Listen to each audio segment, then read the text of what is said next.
Hey, everybody. Welcome to the Jim Masters Show Live Entertainment Lifestyle Talk Show Series. How are you? Hope you're having a good day. If you're not, well, you found the right spot. We are live on the air, beaming our signal all across the United States, Canada, North America, and around the world with our Entertainment Lifestyle Talk Show Series.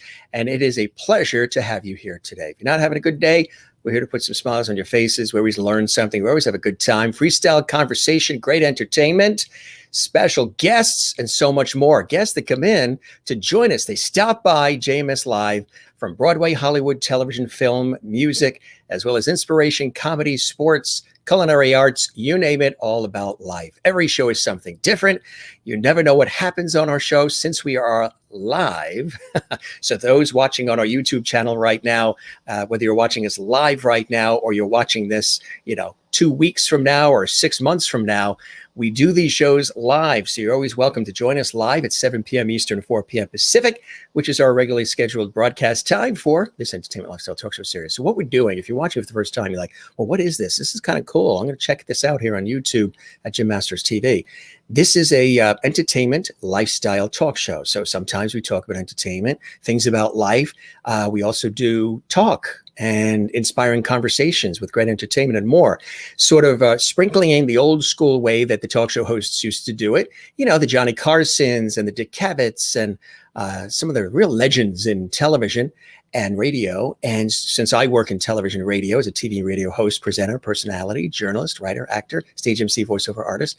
So I work in this world, and we created this as an extension of my work, but also bringing back that old school way of doing talk shows, bringing back the lost art of conversation, having a good time with everybody, welcoming each and every one of you.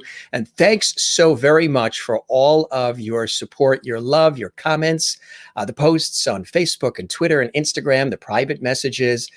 Those of you who have been taking advantage of a really cool new feature called Super Chat and Super Emojis, where your comments live during the show get extra special colors and emojis and super highlighted for everybody to see. That's something new that is in support of the Jim Masters Show Live. We do this show 7 days a week. We've done well over 400 plus episodes. We just celebrated our extraordinary anniversary last week. And we're going strong. Boy, are we amazing. This is really amazing experience. We're booked with guests all the way into July now. And at the time of this broadcast, it's still only May. And that's 7 days a week. Unbelievable. Thanks, everybody, for the love, support, everybody discovering us here on our YouTube channel. Hey, we would love it. And it really does help the show big time if you subscribe to the YouTube channel. That would be very cool. That would be fantastic. We would love it, love it, love it. So do subscribe to the YouTube channel. And that is easy to find. You know why? You know how easy it is to find our YouTube channel? It's what you're watching right now, Jim Masters TV. And click the notification bell so you don't miss any of the amazing content that we have here 7 days a week. So also drop a like on underneath the comments on the actual YouTube channel. I know you guys like to comment during the live show, and we love that. But also drop a comment if you're enjoying our show on the actual video itself on YouTube, and click the thumbs up.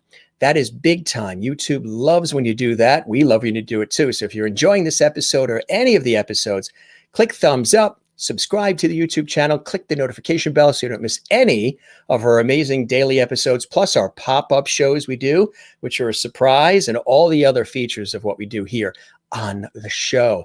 Check in quickly with some of our lovelies. Juanita is here from South Africa. Hey, Jim and Lovely Squad. Good to see you, Juanita. And Merlin in Ontario, Canada is here. Good to see you, Merlin. And Mary Bishop in Florida is tuned in. Ready, set, go. We love it. And it's good to see you as well. Anne also is here from Jacksonville, Florida. Good to see you, Anne, as well. Hope everyone is having a terrific Tuesday. Absolutely. Maureen is here. Checking in from Arizona. It's good to see you, Maureen. Kathy Short from Cleveland is here. She's here because the Cleveland Indians are not playing tonight. When the Cleveland Indians are playing, I think she brings the phone with her and she watches our show in between innings. Good to see you, Kathy. Nice to have you here, and everybody. Crystal is here. Good to see you as well, Crystal, watching in Connecticut. And Merlin is already welcoming our very special guests, the comedy duo, actor, director, writers extraordinaire. I'm talking about Chuck Pelletier and Stephen Foster. And we have some amazing things to share with you that they do out in Hollywood and Los Angeles. And they are comedy geniuses, and it's a pleasure to have them here. And Stephen has wanted to come on the show for a while, and we're so excited that we have an opportunity to welcome him and Chuck on the show. I think it's really, really cool. There they are, yes, with their smiles and garnering awards as usual. And they are live and direct from Los Angeles, California. We are very excited to welcome them here. Let's welcome the comedy duo themselves, Stephen Foster and Chuck Pelletier. Hey, gang, welcome to the show. Good to have you with us. Hi, welcome. Thank you. We're happy to be here, Jim. Great to be here. I am happy. Did you lose any sleep last night? All excited knowing you were coming on the Jim Masters Show live? A little bit. Why? Do you see the bags under the eyes? I see the fog and the lenses of Stephen's glasses too. I honestly was very excited all day. I was telling Stephen. I appreciate that. How are you guys doing, and how's everything been going? Obviously, there's been a few things we've had to deal with in the last year or so. How's everything going on your end? Well, things are going good here. This pandemic's about to end, and we're all excited about it. But we've just been hunkering down and writing scripts and sending stuff out, and just doing what we can via the computer, and so it's going great. Yes, that's fantastic. How did you guys get teamed up? How did this comedy duo formalize? Tell us a little bit about that. Well, Stephen and I are actually life partners, and when I met him, the day I met him, he came up to me and long story short, said, "I am starting a theater company."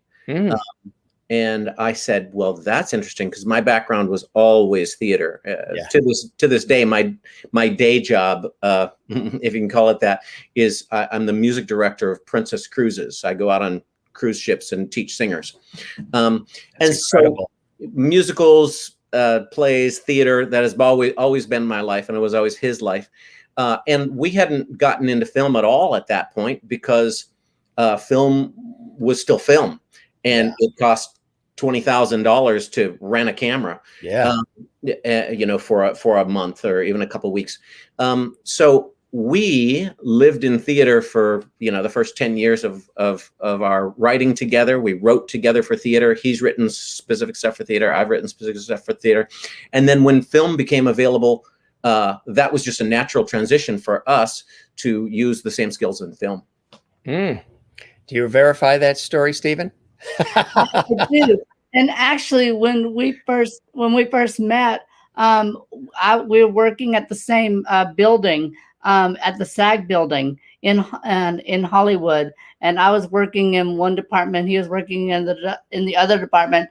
And our first conversation, I said, "What do you do?" And he said, "Well, I'm a singer-songwriter." And I made him sing a song for me right there, Johnny on the spot, and it sort of cemented our relationship. There was no callback. It was just straight to producers. What was the song? Chuck? It was a song from a children's musical I wrote called "The Things That I Have Looked For." Do you want to give us a line or two? I'll sing you the two lines I sang for him. "The things that I have looked for, I never seem to find. They're always changing places and leaving me behind. and that was all I did because I figured I had the audition. Very nice. Very nice. That's what you call levity, which we talk about a lot here on the Jim Masters Show live. Crystal says, hi, Stephen and Chuck. Welcome to Levity Hall. Karen Campbell Green in Nova Scotia. Karen. Hey, Karen. I don't know if you know that that nice video that you sent us, we aired it the other night on our show, that video tribute. And thank you for that, Karen. She's in Nova Scotia, Canada. Mary says hello. She's in Florida, and Anne in Florida welcomes you, and Crystal welcomes you from Connecticut, and Maureen welcomes you from Arizona, and Juanita welcomes you from South Africa. These are our regular levities, and Kathy from Cleveland welcomes you guys as well, and the whole kit and caboodle, and everybody that's watching this later on too. So Comedy Duo, tell us a little bit more about how this developed. Again, you guys, of course, together.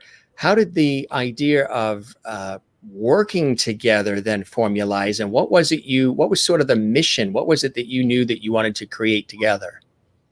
Well, I had worked on a couple songs on a one-act musical with Rod Damer, my best friend from high school. He had written a play, and I'd written a couple a couple songs to it to make it a musical. And we put this up as a one act in Stephen's theater company. And that's when I said to him, I didn't know anything about, making even a one act, but certainly a two act. And he had written a couple 2-act plays.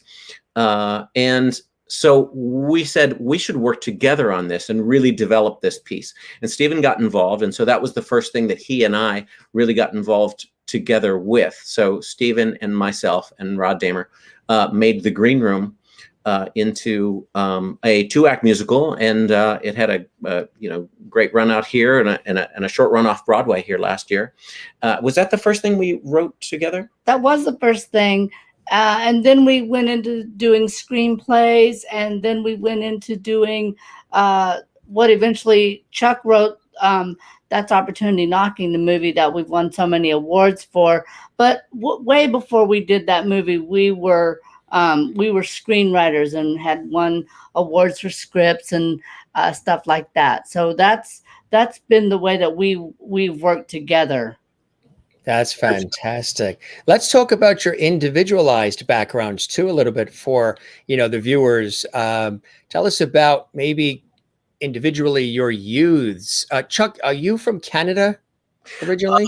I'm a dual citizen of Canada and America. Could you tell from the accent, or how?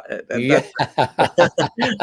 I actually never. I never lived in Canada for a long period of time. I went to school in Chicago, Illinois, suburbs of Chicago. But both my father and my mother immigrated. They were Canadians, and they immigrated to America. And 2 of my 3 older sisters were born in Canada and still Canadians. So it's a very Canadian-American family. What part of Canada? My dad was from Montreal. Mm-hmm. And my mother was from Eganville. She was born in Sturgeon Falls, but the closest town to where we always used to go visit her parents, my grandparents, was Eganville, which is in between Ottawa. It's in the Ottawa Valley. Ottawa, yeah. Yeah, we have viewers that are watching in Canada as well. So then you went, did you go to Chicago, or you went to LA? Well, I lived in Chicago until I was 29. I actually taught high school for 5 years. Did you really? In downstate Illinois. Yeah. South of Chicago.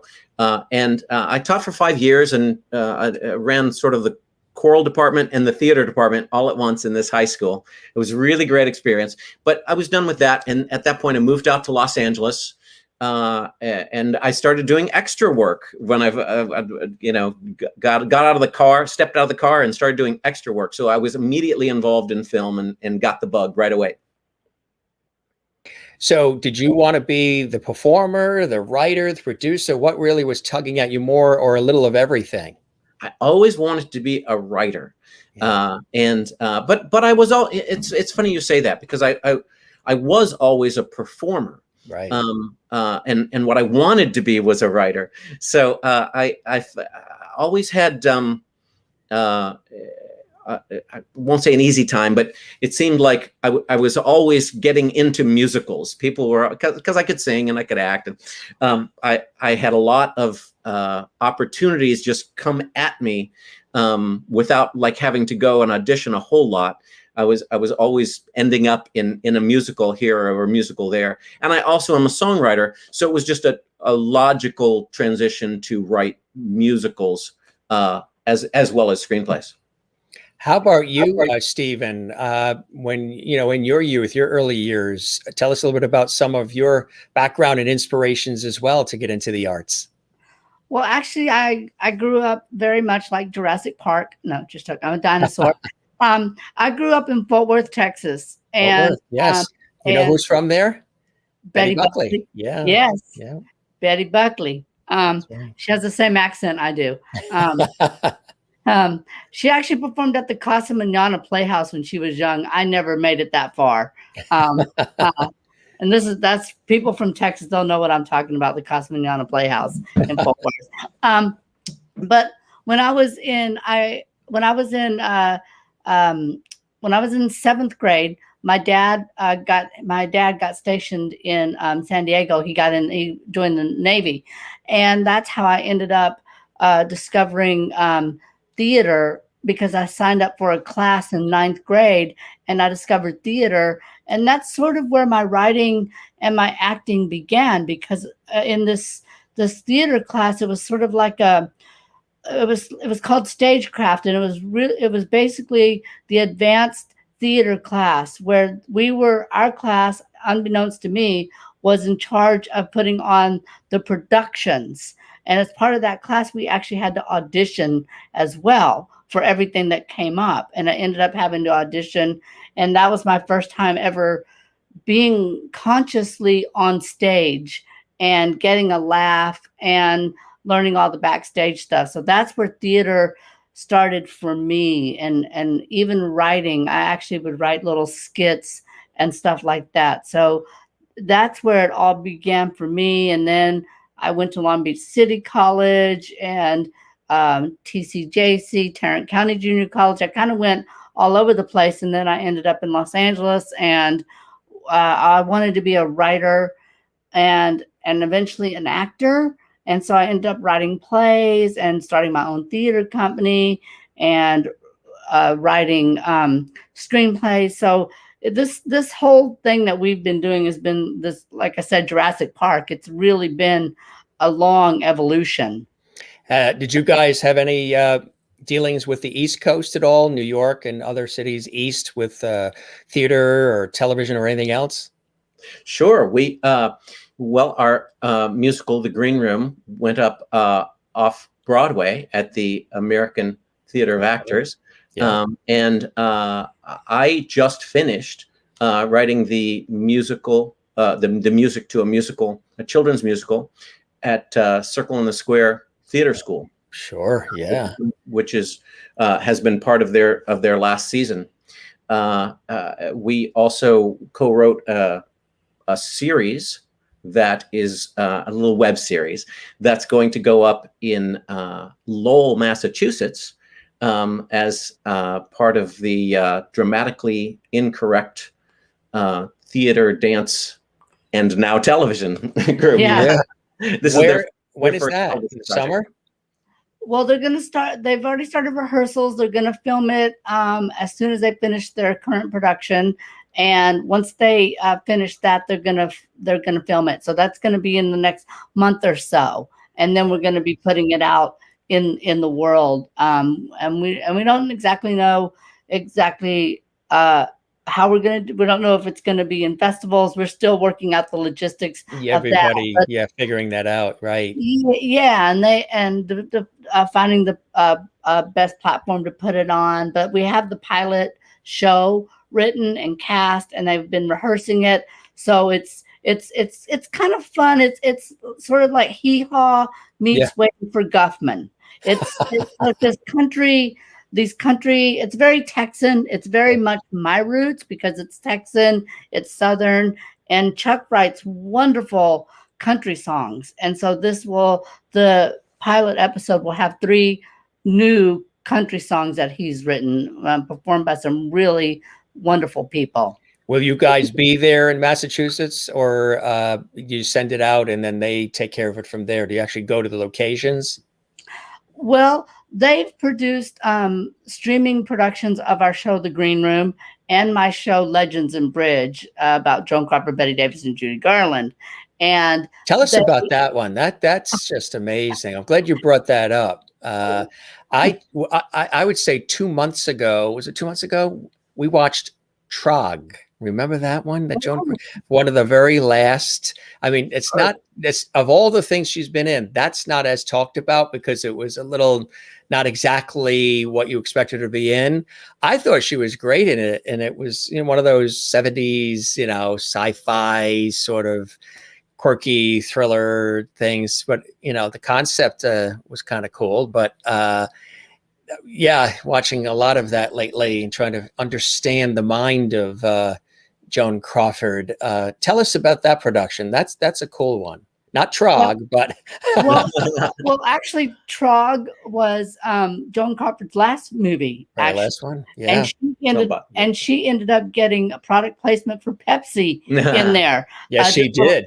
This little side story about Joan Crawford. But my play Legends and Bridge is about Joan Crawford, Betty Davis, and Judy Garland all living together in 1965, sort of in their self-imposed quarantine, I guess you would say. Joan Crawford invites them up to work on a secret movie, and it turns out to be a real dog, and they end up fighting for their place in Hollywood and their place and a man. Actually, there's a man in there.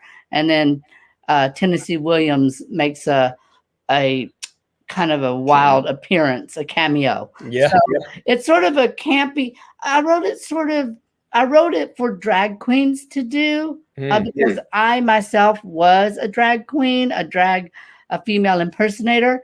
And that sort of was part of my training in theater and stuff. And so I wrote it for drag queens, but it was never performed with all drag queens playing the lead roles, with the exception of me at one point playing Betty Davis. It was always 2 or 3 women or 2 women and 1 man. So the whole thing about the show, I wrote it kind of as a campy farce thing. And the last production, people said, with older women playing the parts, it actually becomes a tell-all or a backstage piece about women growing older in the industry. So it actually says more than just the Kaufman and Hart kind of 1930s screwball thing that I sort of set out to write. I'd love to hear you say, "What a dump." What a dump. Yeah, it does sound exactly like her. And your eyes, the same expression, everything. Yeah. Now, Jim, are we going to do the Betty Davis hour? Or are we going to do Stephen and Chuck? Well, I don't know if you've got Joan Crawford in the room and Judy Collins. That's folk music. I interviewed her on PBS. Judy Garland. That's a lot of energy and a lot of talent. And imagine Joan Crawford, Betty Davis, and Judy Garland all in the same room. It's funny. It's funny. And people can still stream it at People are asking that. A lot of people are asking. They want to see it. Where can they see it? Yeah, they can see it at Dramatically Incorrect, and that's it's DIGTG. Oh God! Well, I'll send you the link.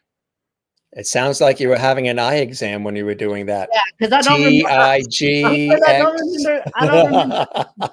I don't remember the link. Dramatically Incorrect Theater company and dance. So if they just Google Dramatically Incorrect Theater Company, it'll come up probably. Just Google it. Dramatically Incorrect Theater Company. Yeah. And it'll bring them to the website. Yeah. Yeah. TCG. Yes. D-I-T-C. Not TGIF. DITC G. D. Welcome to the Gym Masters Spelling Bee. Tonight's contestants are Chuck Pelletier and Stephen Foster. And you're out. Yeah, yeah. And they're trying We're to spell voted their own off. website, and they're not doing so well. I think you guys need either some whiskey or Irish whiskey or Kentucky bourbon or some martinis, and then suddenly that website will pop right up, won't it? So, comedy duo, you guys love levity. I do too. I'm always, that's the Irish part of me. I'm always looking, I could be very serious and stoic and professional and all those things too. But I think sometimes the world is very pent up more than ever and very divisive and very, everybody's on the offense and everything. And I've always been, and I get it from my father, the humor has been passed down by dad of the same name, where I'm always looking for ways to break the ice, relax people, put a smile on their face, inspire them, empower them, and use a little levity and sprinkle that in. Because when you do that, all of a sudden, we're all like equal on the same page. Everybody's smiling. Everybody feels good. Humor, just like music and other things, is very, like the arts, can be very healing. And you guys know that too. You know that humor can be disarming and healing and really, really make people feel better about the world and about themselves, right? Absolutely. I was a teacher, and the most important thing that I ever did as a teacher to try to get through to students, especially students who were angry or students who didn't want to learn, was humor. I also worked in management. I worked for Aaron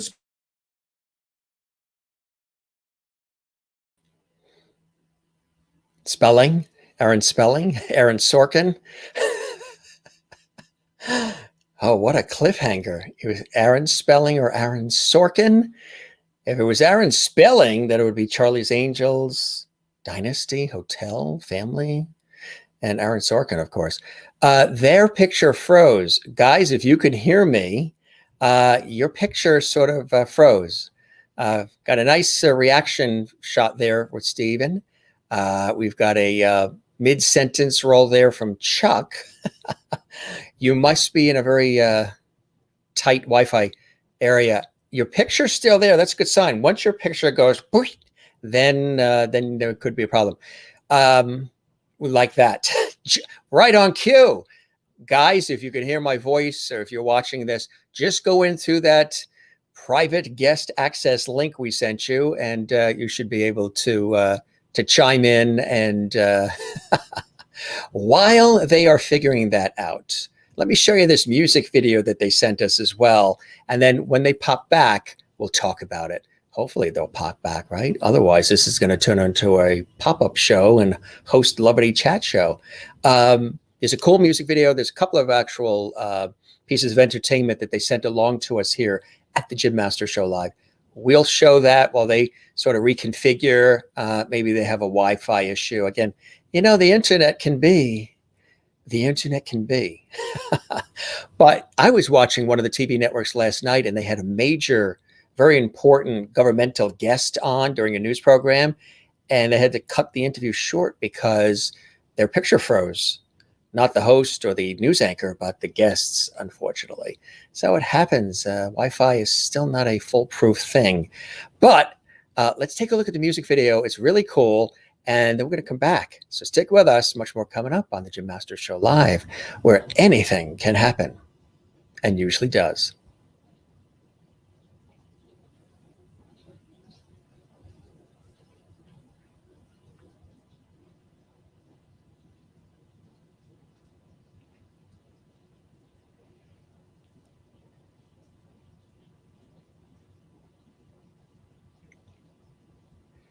Like a music video without audio. That sounds terrific too. Let's try this other clip from one of their projects, and we'll see if we can get that working. Here we go. That's all I want in the whole wide world, is to live like those guys in the gangster movies.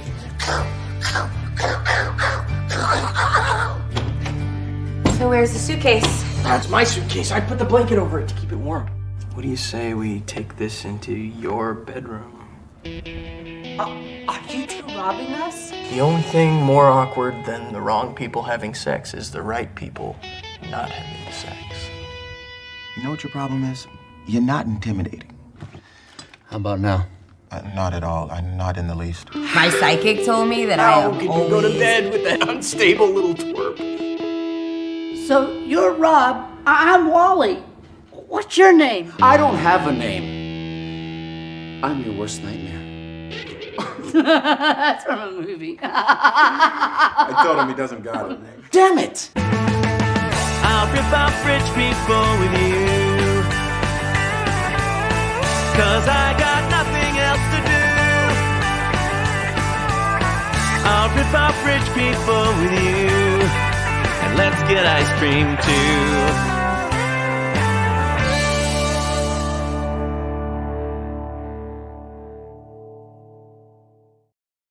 So that's a new film, comedy, satire, everything involved. You can think in that production. They're going to talk about that in just a minute when they come back. We do have that other music video, which I definitely want to show you because it's really nice. It's kind of cool.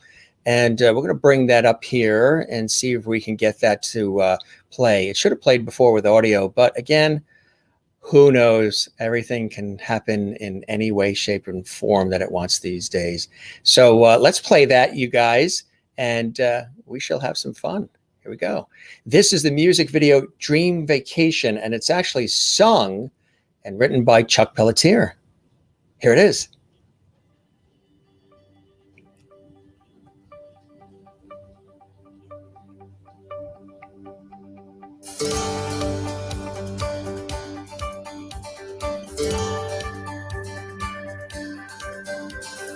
I don't need to snorkel on the barrier reef. I don't need no Stonehenge or the roots underneath. Don't need to go to China just to see a Great Wall. I don't need no boat trip on the Venice Canal.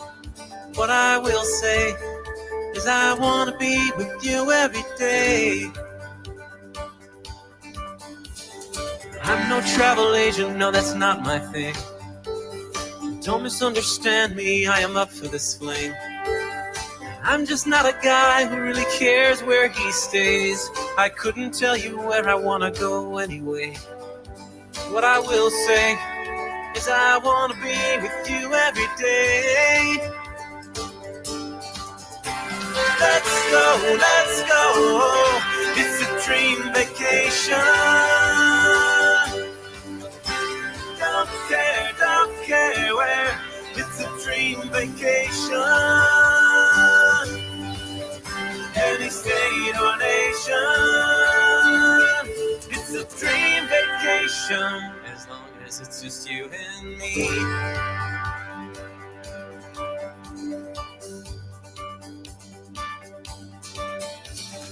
I don't need the Eiffel Tower to stage a romance. I don't need to dance where ancient warriors dance. No need for a safari through the Amazon trees. The Nile or the Alps, it's all the same for me. What I will say is I want to be with you every day. So set the reservations, you make all the plans. Surf the net and book the jet, it's all in your hands.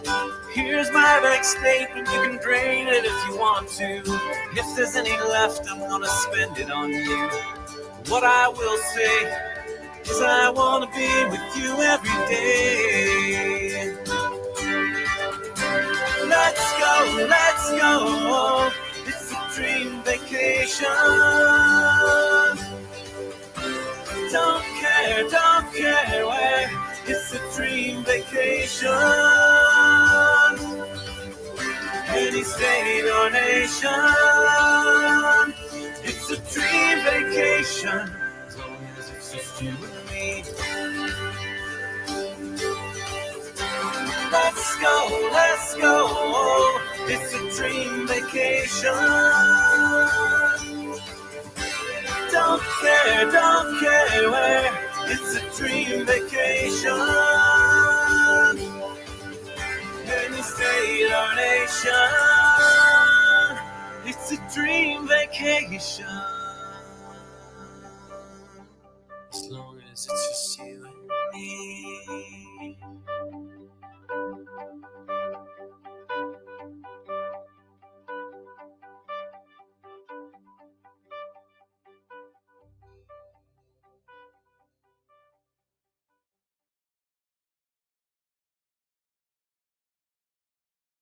Hello.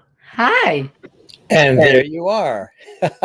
What, did you run out of ice in your drinks and you had to refill?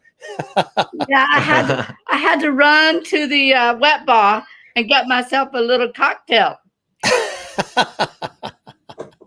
Well, I tell you, we know how to do filler, working in television and radio where things have happened at a moment's notice. And we played both videos. We played both of that music video that we just played, Dream Vacation. That's the last one that we just aired. Tell us a little bit about that one, Chuck. That's fantastic. Great job on that. Thank you so much. So that was a music video based on a song that I wrote on and put on a singer-songwriter album called Flight Times. And the song, later Stephen decided to do a direct a music video of the song. And so what you just saw was a song by me and a music video that was directed by Stephen. And it was inspired by a trip that I took by myself because it was for work. I told you I work for the cruise lines. So I was flying out to a Princess cruise ship in the Caribbean somewhere. You lose track of what island you were on ultimately, but it was probably Curacao or some island in the Caribbean. And I was on this beautiful white sand beach, thinking this was the most idyllic, wonderful place in the world. But I'm not really happy because I'm not with Stephen. So I started writing a song. I don't care where I am, but I'd like to be with you. So rather than taking the negative side of it, I took the positive side of it, and it became the song Dream Vacation. That is cool. What was it like being involved in that, Stephen?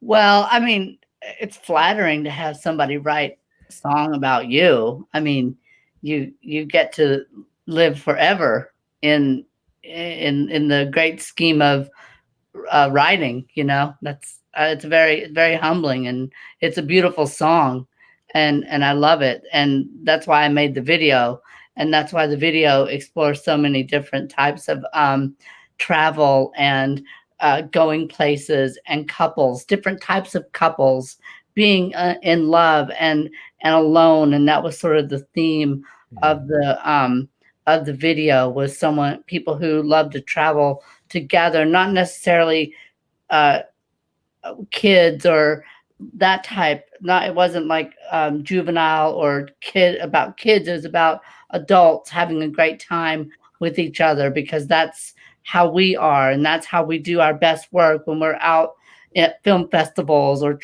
we've gotten to travel so much, and we do so much travel because of our work, and we do our best creative work too while we're out gallivanting and seeing things and museums and castles. So it was like a tribute to our passion for vacations, and I think the song says something about today and how people are longing to travel. So I think the song means a lot to me personally. That's beautiful. We also showed That's Opportunity Knocking, that video as well, that clip. Tell us about that project. Well, that was our one of our big transitions from theater to film, because Stephen and 4 of the 5 other members of the cast, or 4 members of the 5 member cast, were in a play at the Hollywood Fringe Festival. And a friend of Stephen's had written it, Scott Wilkerson, and we were talking at a bar after one of the performances, and Thomas Annawalt, who was one of the people involved in that play, he was the director, was telling us about his apartment being robbed in New York City, and him and his roommate not knowing about it until they woke up the next morning, even though they had seen that things were askew, but they didn't put it together until they woke up the next morning. So it was fascinating that they were there in the apartment, hanging out, talking, chatting, and somewhere while they were there, these burglars were hidden somewhere. And then they went to bed and the burglars came back out and finished the job. So I told him at that point, I thought that was a brilliant little anecdote that I would love to make into a short film if he would play himself, and he agreed to. And I fleshed out the characters, wrote a short film, and I used the people that were involved in that fringe play, and that became That's Opportunity Knocking. So what was the the idea in terms of distributing it, getting it out there to people, the ultimate plan? Well, the ultimate plan, we didn't really have an ultimate plan. Actually, we sort of made the film, and I was working at a crappy day job, and this CDJ for sure. Yes, CDJ. And she comes in, she goes, I've just discovered this place called Film Freeway, and I'm going to submit my short 3-minute film into these free film festivals. And I love the word free. And I said, well, and my wheels started turning, and I said, well, maybe we could take our little short and put it into film festivals, because I'd been to part of film festivals a little bit in a couple of the films that I was cast in as an actor. And when we first started, we just started sending it out there. We sent it to the big ones, Tribeca, South by Southwest, Sundance, and of course, we didn't get into those. But I like that cool little slide. We didn't get into those. Did you press a button, or did you slide your chairs? That was slick. How'd you do that? As most, otherwise I would not be here talking to you. I'm a director, so I'm always thinking of camera angle. He wasn't half the man he was 5 minutes ago until you shifted the shot. Perfect. Extreme close up, and they zoom in for the big fat close up. Is that did we do something? No, he did. He split the screen. We have a lot of like a Rock Hudson movie. It's like one of those comedies. But anyway, we just started sending it out to film festivals, and all of a sudden we started to. Is there an earthquake going on? We started to get in the film festivals, and we were just elated. Every time we got an official selection, we would just go bonkers. Oh, sure. It's an honor. We were so excited. And then we started to win awards. Yeah. And once we started to win awards, it's sort of, for Chuck and I, who have been working in theater and not really, I hate to say this, it sounds tacky, not getting our due, not getting the recognition that all the hard work put in, and all the hard work, all the hours.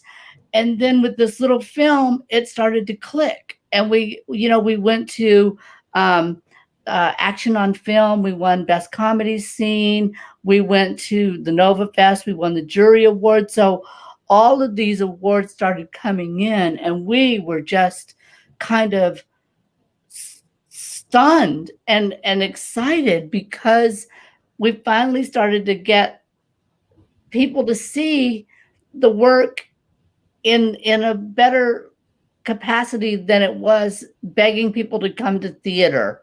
Because at film festivals, you have a built-in audience. People come to see it, and it's just a matter of presenting the work to people. So it really was a boon for us at this stage in our career. That's how I will describe it. And then finally, we got it. We were talking to someone at Cannes Film Festival. We weren't in Cannes Film Festival, but we were talking to someone, and they said they might be able to get it on Amazon Prime. So it is now on Amazon Prime. That's big, isn't it? Yeah, that is big. Congratulations, huh? How does it make you feel? Oh, fantastic. I can't tell you, We're over the moon, and just this little project just has a life of its own, and it's a real good stamp for what we do, what I do as an actor. Chuck knows my acting, and what he does as a writer director. We can just reach way more people than we ever could with theater. Absolutely right. Absolutely. And that sometimes garners all kinds of recognition and celebration as well. Tell us about this evening. That's special, huh? Yeah, that is at the Nova Film Festival, ran by Fernando Mico, and we actually, that picture, Chuck just won the jury award, uh, and I'm sort of cabbaging onto his prize. Um, I'm grabbing the trophy and the trophy husband. It's sort of my, and that was a very special night because we didn't expect to win. That we're up against some really, for a comedy to win, you're often up against dramas and stuff like that. And for comedy to win, I think that says something about Chuck's writing and his directing and his power of story. And so that taking home the jury award was just incredible. That's fantastic. Congratulations. You must have felt like $1 million too, Chuck. Oh, absolutely. Yeah. And since then we've won, I think it's 24 awards. And it just got more and more exciting. Stephen won a couple of awards as a supporting actor. We won the best comedy short at Fusion International Film Festival, London. From where we started, we were like, I wonder if we can, we did. I wonder if we can go to the next step. Oh my gosh, we did. So it's been sort of like that. It's been a great little journey. That is fantastic. And journey continues. There's another great shot. There it is, Fusion Film Festival. See? Yeah. We're actually in Warsaw. So go back to what I said about travel and vacation. We were actually in Warsaw, and during that time in Warsaw, we actually got to go to Auschwitz, and that was dramatic and sad, and but something that, as a historian, someone who loves history like I do, it was very, very wonderful. Whenever we do these film festivals, we try to make, in order to afford it, we have to make a vacation out of it. So we saw all of France when we went to the Nice Film Festival. We also went to Cannes, and then we also drove up and saw all of France in Paris. Wow. Well, hey, if you're there, you might as well. Exactly. You might as well. I like the logo behind you guys, sort of tying into what we're just talking about. Tell us about this. Well, Round Earth Entertainment is our company that we've put together to develop our scripts, our Chuck songs, my acting, and everything's sort of been like disparate and all over the place. And we decided to put it all under one umbrella and call it one name, and it's Round Earth Entertainment. And Chuck came up with the Round Earth Entertainment because it's something. The title Round Earth is something that he really loves. Absolutely. And you guys, I hear, are on the road quite often.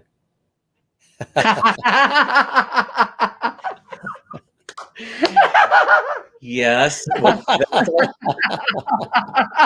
that's our fantasy part. I don't know anyone else who has a similar paint job, because ours was done with a yellow highlighter. I don't think you can say that about anybody else's car. Who did the cutouts? Stephen. I did. That was sort of that picture on there was a from a magazine, and I just used our pictures of our little business cards, and I just did a little crazy post sort of collage, because that's something that I do in my teaching and in my work, is I teach people to collage their dreams and they will come true. So, like South by Southwest, I'm still waiting for the BMW. And in fact, he did this as a collage. It wasn't supposed to be a business card. He did this as a collage. He thought it looked cute. He cut out pictures of the two of us, took this black and white picture, used a yellow highlighter, and he said, this is my affirmation collage or whatever. And I said, that's a business card. We need to make that into business cards. That is it, huh? That is perfect. That is great. The comedy duo in the house. Hey, we've got this too. Tell us about this. There you go, huh?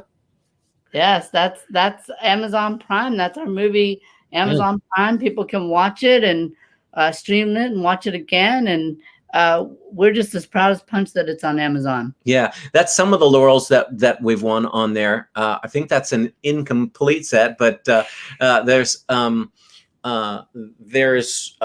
only place you can see it is on Amazon. And in fact, if you have Amazon, it's free. But even if you don't have Amazon, you can just go to Amazon Prime on your computer and pay $1.99, and you can see it even if you don't have this service.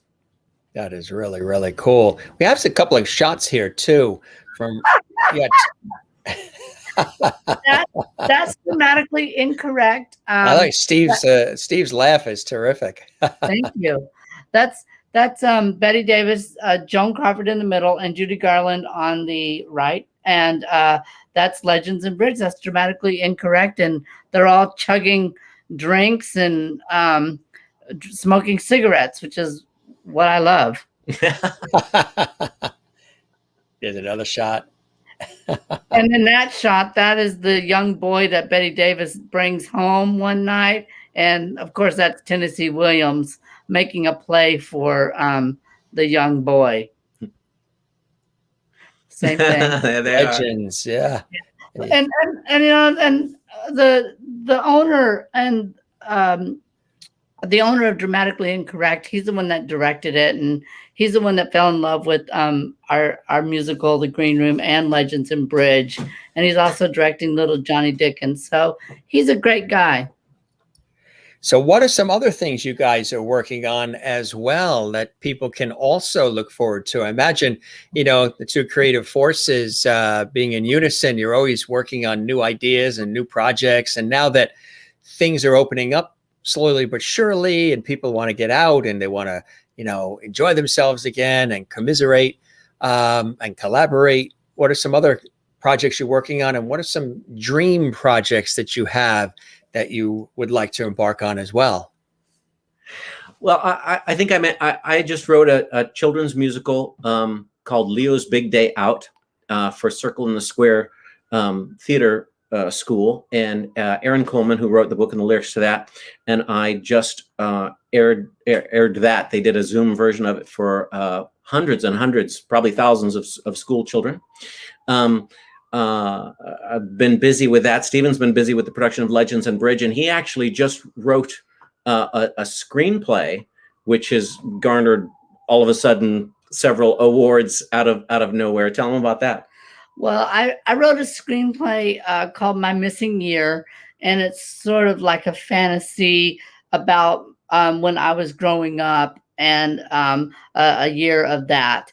And that is actually a drama, and it's actually won 2 awards, and I'm very proud of it because I'm known as a comedian and a goofball, and here I am. I won my first 2 writing awards for a drama, so that is something that's really on our plates right now. Chuck and I wrote a screenplay called Clubbed, and that's in the Big Bear Film Summit. So we're slowly getting out there. The video that you showed, Dream Vacation, is in the Action on Film festival. So we've been submitting our scripts and working on stuff, and we're working on a short film that Chuck wrote, which we're actually going to start production on. We've been in pre-production with the script, and now we're going to start shooting it very, very soon. We actually tried to shoot one scene in a car, the first scene we were going to shoot, and we had all these people in the background with masks on. We're like, darn it, not quite ripe yet for shooting in LA. Right, and you want to make it more evergreen too, not so time sensitive. Exactly. If you have the masks around you, then it's a time stamped situation. Yeah. That's what is it like working together? I'm sure you sort of play off the energy of each other quite well, huh? We actually get along quite well. And when we create together, we try to become, and I think we succeed, we become like one mind. I like to think of us as like Ruth Gordon and Garson Kanin, who are a very famous writing team in the 50s. They wrote Adam's Rib and all these other wonderful movies. And when it's easier to write with someone that you're in a relationship with if you can set your ego aside. And we do that because we know that the product or the end result is more than what I feel is a better joke or what Chuck feels is a better joke, or what I feel is the character should do or Chuck should feel. We're very good at like saying, no, it's better for the story to do this. And both of us are very intelligent, and we can also be very hard-headed because we know our craft so well. It's not because we're jerks. We have an idea of how something should play out, and sometimes we don't communicate that exactly to each other, and sometimes it's a matter of an explanation on one of our part, and even the yielding sometimes go, oh yeah, that is a better idea, or no, his is a better idea. So it can be tricky, but it's also really fun because you can't run away from the relationship. You have to stay there. Right, exactly. Yeah, that's right. Jim, what you said about humor earlier was I think that's right before we got cut off. And what we do when we live together and write together, and we've been together for every moment of the last 365 days, for example. Yeah. And it has been fine because with very, very few exceptions, we just always make a joke about something. We're always laughing. We're always making fun of everything. And that makes if you're laughing about something, you can't be in conflict. Exactly right. You're right. You sort of, work it out, come to the table, and the humor is very disarming and melts everything and brings it all together, right? Yeah. So, we all have different inspirations and blessings in our life, and we like to celebrate them here on the Jim Master Show Live too, as often as we can. Aside from each other, what are some other sources of inspiration for your creativity? Are you always soaking everything in that's happening around you? And you can, you could be at a bus stop or in a restaurant or in a department store at the post office and see something happen in front of you, and all of a sudden you're being inspired to write comedy as a result of some of the oddities and craziness and funny things you see go on. Absolutely.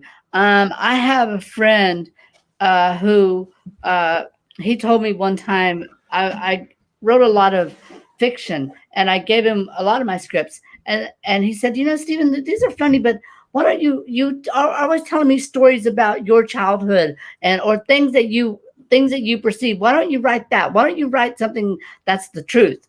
And finally I did. I wrote something that was just, the screenplay should have been called The Year Everything Pissed Me Off, but it was actually called Pyramid Scheme, because at that point everybody was trying to enroll me in a pyramid scheme when I was telling them I was looking for a job.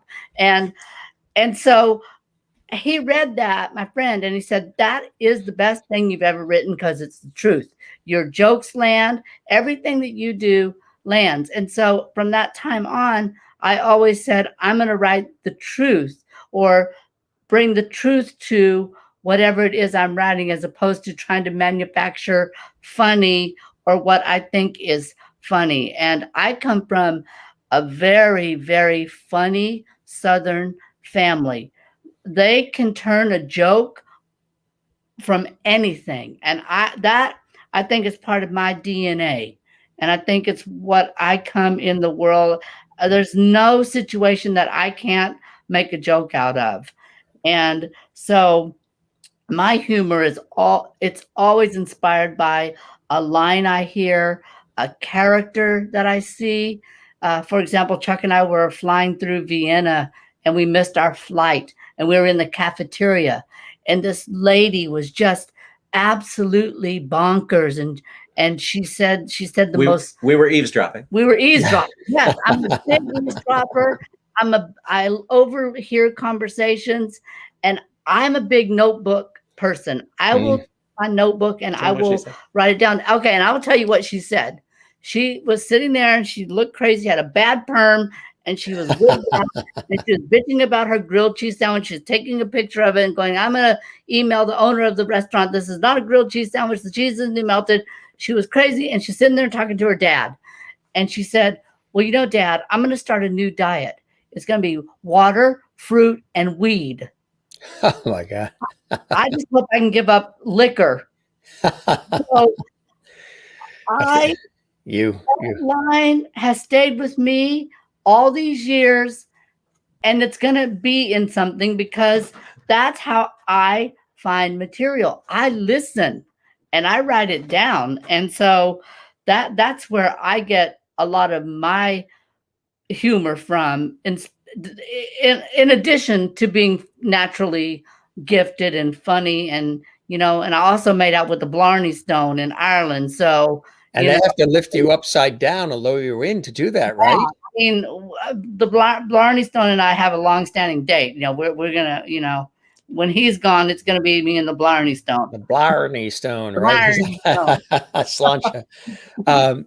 So how do you describe your humor? How do you describe your take on things? You know, everybody has their sensibilities. You know, of course, you had Neil Simon and Norman Lear and so many others.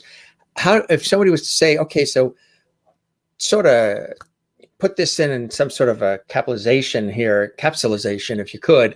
I know it's not easy to do that because, you know, art and entertainment and everything is always morphing and growing and tweaking and not necessarily defined or boxed in. But would you say it's esoteric? How would you describe it? Well, my favorite kind of comedy is screwball comedies. And there's kind of two meanings there. There's, you know, people just hear the word screwball and it just means anything that's kind of over the top. And the Three Stooges and that type of stuff. Yeah.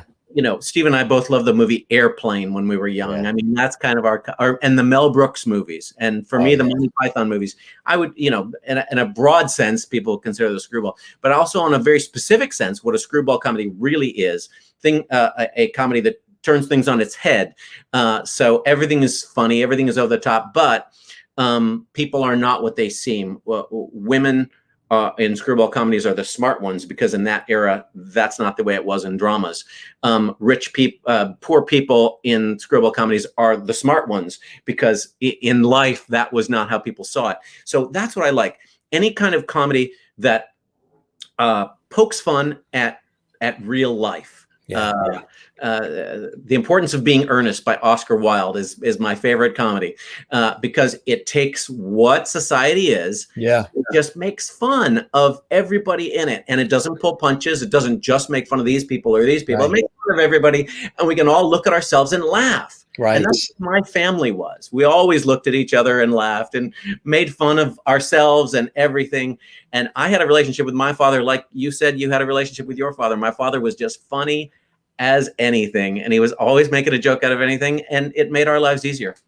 Yeah, my humor, my father is, he's very funny, and it's just a dry wit and very in tune with comedy roles that like Jack Lemmon was in, especially like the Out of Towners, the original Neil Simon one, where it's the same kind of thing. It's not necessarily screwball comedy, but yet it is talking about the idiosyncrasies and craziness of surviving day-to-day living, day-to-day life. It reminds me, I don't know if you remember these, that you can see them on YouTube. They're sort of vintage TV commercials. They used to do these really, I forget the name of the guy who was the actor. I believe he was from Canada originally, but he was in the Colt 45 commercials, the beer commercials, the malt liquor. And they would always show the guy in these situations where he's in his suit and his tie, he's seated at this round white table, and he's waiting for his Colt 45 to be delivered to him and poured. And everything that is going wrong around him, and everybody's trying to get his attention. A tree falls down in front of him. People come yelling out of the ocean. A beautiful girl stops on a motorcycle and winks at him, and he's not fazed. He's not fazed in any of it until he gets the Colt 45 poured. And sort of like, you know, in the doldrum of everyday living, nothing, gives you the rich taste and satisfaction like the Colt 45 malt liquor does. And sort of like poking fun at the idiosyncrasies and craziness of life. Those, I think, I love that kind of comedy too. And Out of Towners with Jack Lemmon and Prisoner of Second Avenue with Jack Lemmon and Bancroft. It's just because I think we all feel that way from time to time. Even though it's a little over the top the way he's reacting in those things, still, I think we all feel connected to that from time to time, huh? Oh, absolutely. And I know those commercials. I love that. Oh, yeah. Do you remember the theme song, that whistle sound? Gosh, I don't think so. Dun, dun, dun, dun, dun, dun, dun. Oh, dun, dun, yes, I dun, do dun, remember dun, that. dun, dun, dun, dun, dun, dun, dun, dun, dun, dun, dun, dun, dun, dun, dun, dun. That's exactly right. Yeah. That's really nicely done drama in a TV commercial. Yeah, absolutely. Yeah. I'm just wondering why I never could book that commercial. Where you would be. I'm just sitting wait for my malt liquor. Very funny the way that they scripted those, and just a real witty take, comedic and wit. I like when comedy and wit link. There's just something about that, and it just really makes you think about life. So you guys are enjoying the ride, huh? Having a good time doing all this. Oh, absolutely. Yeah. We love writing together. I mean, we love sitting on the couch and writing. You mentioned Neil Simon, and I always think about the writing staff of Shows, which included Neil Simon, Woody Allen, Sid Caesar, Mel Brooks. Who am I forgetting? Carl Reiner. Yeah. Carl Reiner. So many of of who became the people always say, oh, wow, is that luck? All those people did Sid Caesar just put together the smartest people? I think part of it was they just were together and they learned the skill of having a great time and writing comedy. Mm-hmm. So Stephen and I always try to have a great time while we're writing. So in answer to your question, yeah, I just enjoy the ride. Wouldn't you have liked to have been in an episode of the Dick Van Dyke Show? Oh boy, yes, absolutely. We've been watching Mary Tyler Moore reruns just to see. We just try to see the inner workings of things to see. Fantastic, isn't it? Yeah. The writing. I've actually been watching the Golden Girls and talk about some tight writing. Yeah. Those scripts are so well crafted. Yeah. And those ladies, boy, can they nail a joke? Even with Good Times and Maude and All in the Family and the Jeffersons and all of that stuff is just classic. You got cut off when you were saying you worked with Aaron. So I was saying, is it Aaron Spelling, Aaron Sorkin? Which Aaron? Aaron Spelling. Aaron Spelling. So it was Aaron Spelling. I mentioned this the other night. He was once interviewed talking about, his legend and his contributions to television. Of course, prolific producer in the 70s and 80s. I mean, he had hit after hit, Dynasty and What Hotel and Charlie's Angels and one after the other. Yeah. And they asked him, of all the television series that he's been involved in, what's his personal favorite? What is the one that really you've garnered all these awards and all these accolades and high ratings, and the networks love you, especially ABC, because most, I believe, were on ABC. But what is that one series that you're most proud of? And you know which one it was? I think I do. What did he? Family. With Sada Thompson and James Broderick and Christy McNichol and Meredith Baxter Burney and Gary Frank and Quinn Cummings, the Lawrence family in Pasadena. Yeah. Sure. Yeah, gosh, that's so funny that I never saw that interview or so beautifully written. You could see those episodes. I think Decades Network did a binge weekend couple of years ago, but they had a DVD set that came out, but they only captured like the first 2 or 3 years. The other 2 years, Sony never released. So you can see them on YouTube. Family, if you type in like family, Seda Thompson, family, Kristen McNichol, or what have you. Very well written, very beautifully done. Of all the shows, that's the one he said he was the most proud of, was Family. Isn't that interesting? Isn't that amazing? Yeah, yeah. That's really variety. Absolutely, yeah. Karen says she loved that show. Really was a great show. So you guys dabble in all the different worlds, huh? Theater and television, and what about movies? Well, with our next, want to flip a coin? This next project we're going to work on is a short film, and then after that, I'm ready to tackle features. We are ready to tackle features. What we really want to do is get to the point where we're making feature films, because we have so many scripts that we've written that are feature scripts, and a couple of have been options. Stephen and I co-wrote a script with a friend of ours that was optioned by Universal, and so we've had but so many of times scripts that you write, whether they get optioned or whether somebody's interested in it or somebody's sort of attached or blah blah blah, whether they get made or not is very, very few, a small percentage of the scripts that somebody has interest in ever make it to the film, unless you're the one making it. Yeah. And then you can make it your way. So think about the guys who made Airplane, and everybody fought them on it all the way, and they said, no, we're going to make it this way. That's what we'd like to do.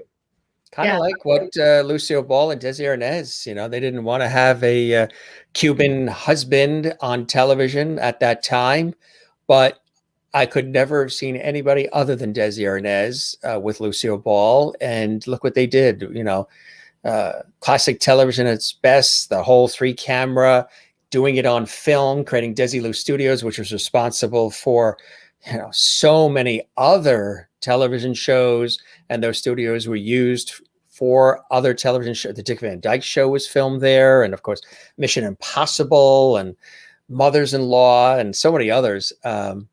So, it's sometimes you just got to go with it, go with your gut and just go with it. And somebody that was actually very well known for doing that, who's joining us tonight and sends his best, is George Burns.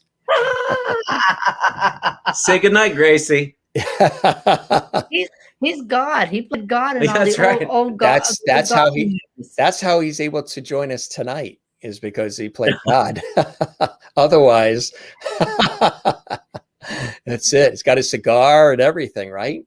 Boy, was he, Jim, I love people like George Burns, because they tie into what I love, which is the old Hollywood, where everyone sort of had a really unique brand. And he had a unique style and a unique brand, just like Lucy, Betty Davis, Judy Garland, Joan Crawford, Jackie Gleason, and Carol Burnett. Carol Burnett, Bette Midler. All these people had their uniqueness about their character, and I love that type of comedy. We were talking about Red Skelton, Phyllis Diller. Yes, and you could tell in an instant that was Phyllis Diller. Yeah, you could tell in an instant that's Carol Burnett. Yeah, and I love that type of branding, and I don't think that is as I don't think it's as pervasive now as it was then, right? It was then, because there's a lot of things that look and sound the same. Yeah, a lot of the guys, I can't tell them apart. A lot of the girls, I can't really tell them apart, and that's one of the things that Chuck and I love, is we look for unique, funny characters and people to act with, because that's what I write best, and that's one of the things that Chuck writes best. Is we really write really funny, comedic characters where people can shine in what I call their creative DNA, their vein of gold.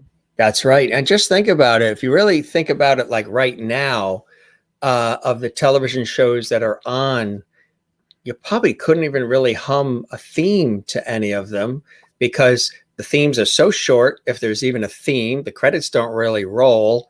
And the theme to the television show, even to a TV newscast, you would hear that and you knew what was coming next. You were looking forward to it. When you heard I, Drew Jeannie's theme, Lucy's theme, or any of them, that was as exciting and part of the entertainment value as the actual show itself. You know, the Love Boat, you would be singing the theme as you're waiting for it to start. And that would build it up as opposed to just going right into it, just like a slide and just going right into it to save time or whatever.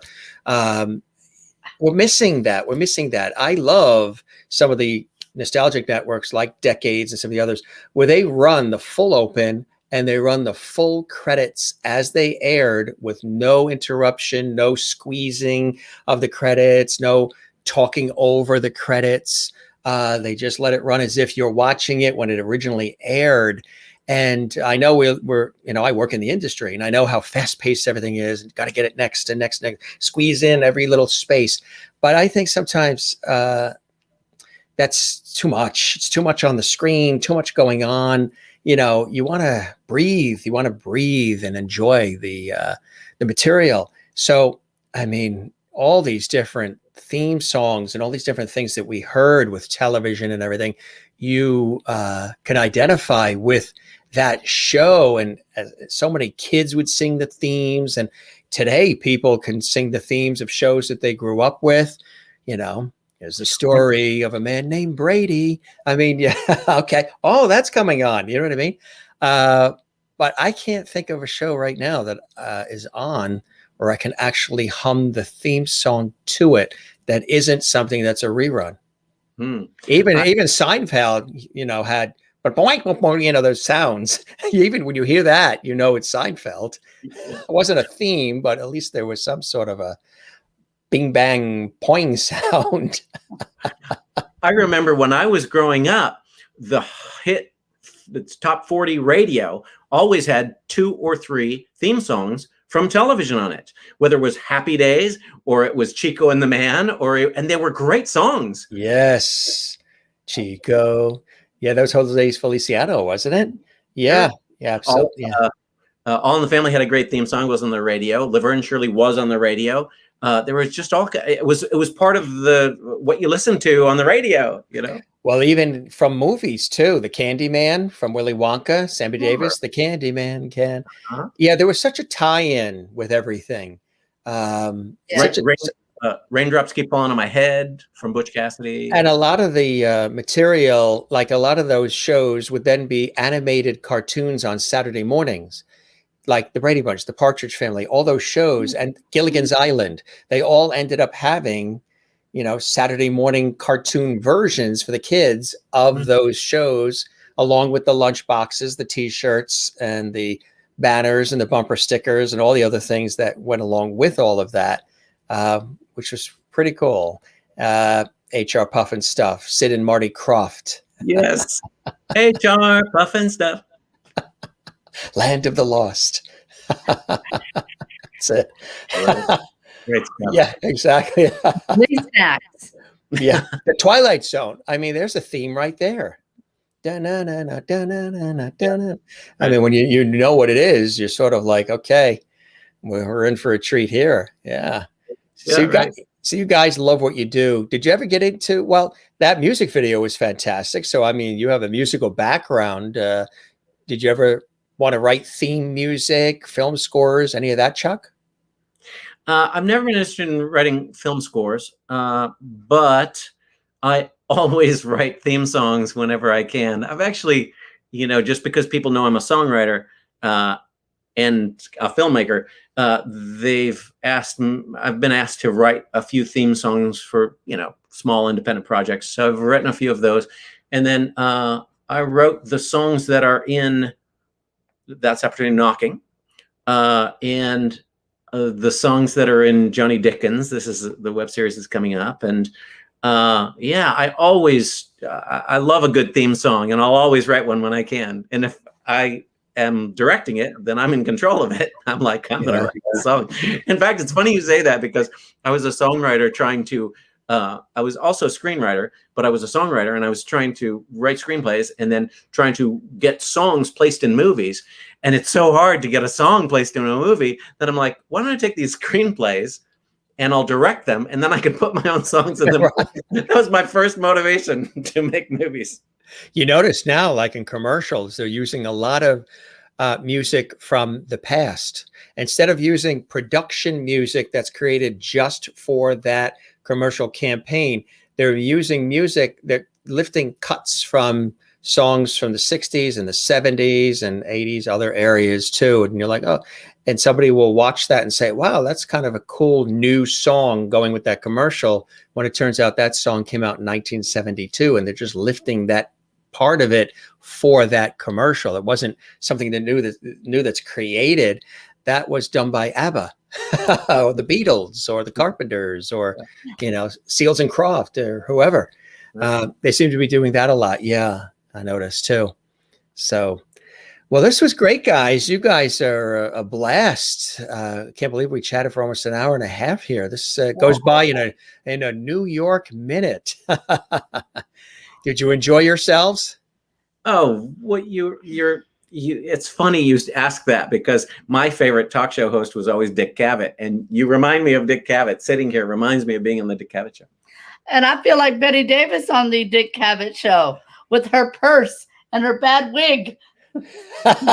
And he treated her very well too, as well. He was always welcoming to the guests, and just like on this show, sometimes anything can happen. And on that show, and Carson and Merv Griffin and Mike Douglas and all the others, Steve Allen, sometimes anything did happen. And when those non-scripted moments happen, whether it's technology or a guest or just something happens, those are probably the most memorable classic moments that stick with people. Is the moment when this happened or that went wrong, and it's all in how you handle it, right?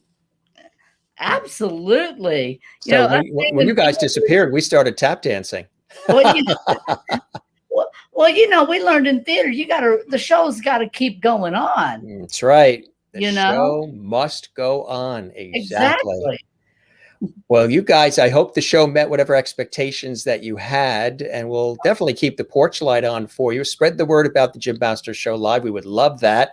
And I certainly hope you enjoyed the time with me as much as I have with you guys. We had a great time, and thank you so much. It's an honor and a 2-year dream come true for me. It is an honor. Great show. I appreciate that. If people want to learn more about you guys, where can they go? Websites, things of that nature.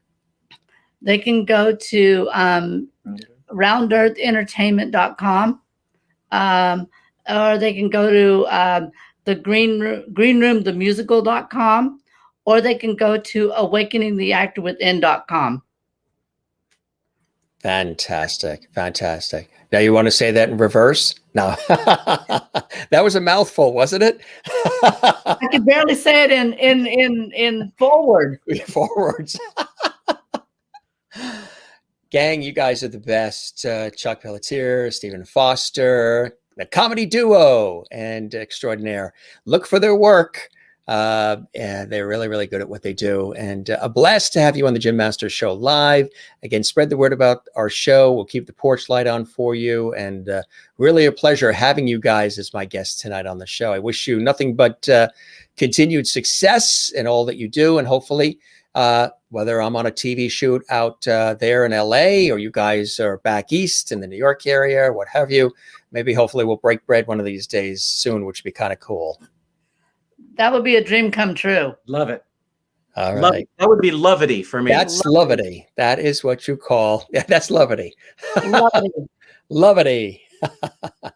Gang, you guys are the best. June Rachel Sinaspa, our dear friend, is here. Love you guys. Yes.